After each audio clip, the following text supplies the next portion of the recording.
আসসালামু আলাইকুম বন্ধুরা, আশা করি সবাই ভালো আছেন। আমি আজকে আপনাদের সামনে নতুন একটি ভিডিও নিয়ে হাজির হয়েছি। আজকের ভিডিওতে আমি আপনাদেরকে শিখিয়ে দেব কিভাবে মোবাইল দিয়ে প্রফেশনালভাবে গাড়ি চালানোর অ্যানিমেশন ভিডিও তৈরি করা যায়। তো চলুন কথা না বলে ভিডিও শুরু করা যাক। এবং ভিডিও শুরু করার আগে আপনাদের কাছে আমার একটি রিকোয়েস্ট, নতুন হয়ে থাকলে আমার চ্যানেলটি অবশ্যই সাবস্ক্রাইব করবেন এবং লাইক এবং কমেন্ট করে জানিয়ে দিবেন। গাড়ির চলার অ্যানিমেশন ভিডিও তৈরি করার জন্য আমাদের কাইনমাস্টার অ্যাপসে ফিরে যেতে হবে। এই কাইনমাস্টার অ্যাপসের ভিতরে যাওয়ার পর আমাদের সামনে এমন একটি পেজ ওপেন হবে। আমরা এখান থেকে ক্রিয়েট নামে চাপ দেব। তারপর ইউটিউবের যে রেশিও আছে সেটা সিলেক্ট করে ক্রিয়েটে চাপ দেব। তো আমাদের গাড়ি চলার অ্যানিমেশন ভিডিও তৈরি করার জন্য অবশ্যই একটি রাস্তার ব্যাকগ্রাউন্ড দরকার হবে। সো আমরা আমাদের গ্যালারি থেকে রাস্তায় যে কোনো একটা ব্যাকগ্রাউন্ড সিলেক্ট করব। তো ব্যাকগ্রাউন্ড নেওয়ার পর আমাদের সামনে এমন একটি পেজ ওপেন হবে। তো আমরা যখন গাড়ি চলার অ্যানিমেশন ভিডিও দেব, অর্থাৎ পিছন থেকে গাড়ি সামনের দিকে আসবে, তখন ব্যাকগ্রাউন্ড কিন্তু সামনে থেকে পিছন দিকে যাবে। তো এরকম একটি অ্যানিমেশন ভিডিও তৈরি করার জন্য অবশ্যই আমাদের পেয়ার জুমের মাধ্যমে কাজ করতে হবে।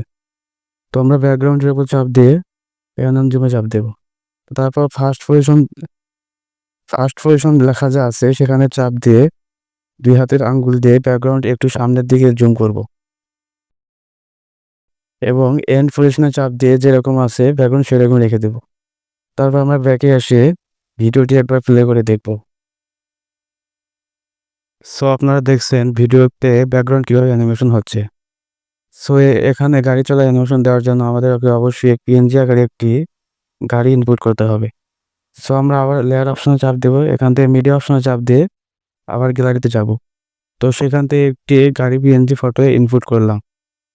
তো ফটো ইনপুট করার পর আমাদেরকে অবশ্যই এটার অ্যানিমেশন তৈরি করতে হবে।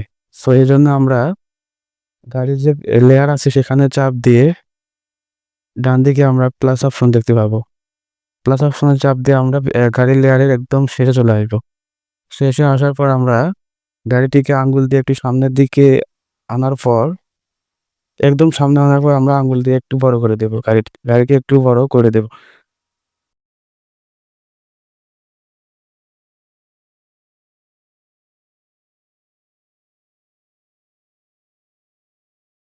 তো গাড়িটিকে বড় করে দেওয়ার পর আমরা ভিডিওটি আবার প্লে করি।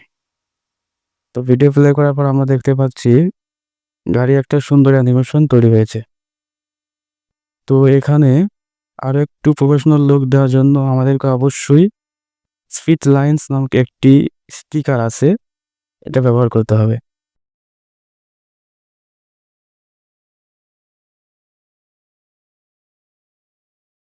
সো স্টিকার ডাউনলোড করার জন্য আমাদেরকে নিচের দিকে আসতে হবে। নিচের দিকে আসার পর গেট মোর নামে একটা অপশন আছে, সেখানে চাপ দিবেন। সো দেওয়ার পর সেখানে দেখতে পাবেন সার্চ অপশন আছে, সেখানে আপনার স্পিড লাইনস 2 লিখে সার্চ করবেন। তো স্পিড লাইনস 2 লিখে সার্চ করার পর আপনার সামনে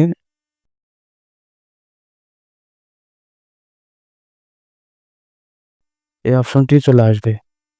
সো আমার যেহেতু ডাউনলোড করা আছে তাই এখানে টিক চিহ্ন দেওয়া নেই। আপনাদের অবশ্যই ডাউনলোড করা থাকবে না, তো আপনারা এখানে টিক চিহ্ন দেখতে পাবেন।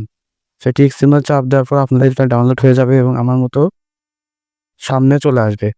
সো আপনারা ডাউনলোড করার পর ব্যাগে আসবেন এবং এখান থেকে স্পিড লাইনস 2 এ চাপ দেবেন। তো দেওয়ার পর দেখতে পাবেন প্রথম সারির যে 3 নাম্বার অপশন আছে সেখানে চাপ দেবেন। সো দেওয়ার পর এই অ্যানিমেশনটি আমাদের ভিডিওতে অ্যাড হয়ে যাবে। তো অ্যাড করার পর আমরা ভিডিওটি আবার প্লে করব, প্লে করে দেখব কীরকম হয়েছে। তো প্লে করে দেখার পর দেখতে পাচ্ছেন প্রফেশনাল একটা লুক চলে আসছে। তো আপনারা চাইলে সময় নিয়ে আরও অনেক সুন্দরভাবে ভিডিও তৈরি করতে পারেন। যত সময় লাগাবেন তত ভিডিও সুন্দর হবে। সো আজকের ভিডিও এ পর্যন্তই। ভিডিও ভালো লাগলে অবশ্যই চ্যানেলটি সাবস্ক্রাইব করবেন এবং লাইক এবং কমেন্ট করে জানিয়ে দেবেন।